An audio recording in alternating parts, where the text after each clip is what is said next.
if you have some sort of dairy intolerance, what kind of dairy can you consume?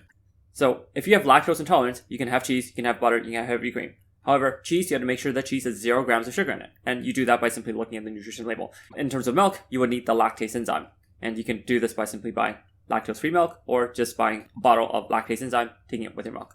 Now, if you have casein A1 intolerant, then you can have butter without any problems. Now, or you can have goat milk or goat cheese as well, because they have casein A2 protein, not casein A1.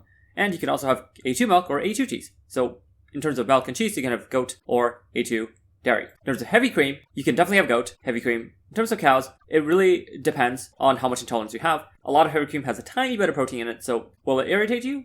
I don't know, you have to test it out. This kind of levies up the confusion because some people say, oh, I'm lactose intolerant, but for the most part, you can have butter, you can have cheese, you can have heavy cream. Similarly, if you're casein intolerant, you can still have, A2 milk, you can still have butter, and this kind of clarifies it a bit. So I think some people are kind of wondering, if you have lactose intolerance, how come you can have cheese? And if you're casein intolerant, how come you can have butter?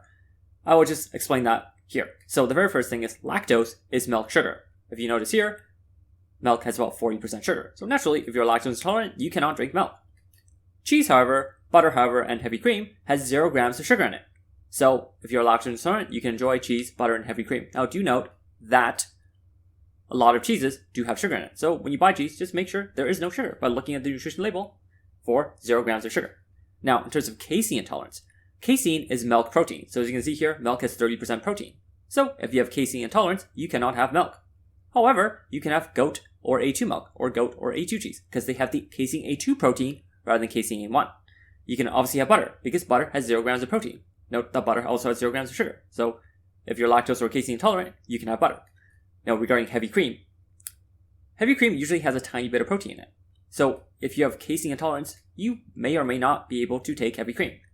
It depends. Generally speaking, I'd say you'll be fine. However, if you're casein intolerant, you can most certainly have goat heavy cream or A2 heavy cream because again, they don't have the casein A1 protein. And that's it.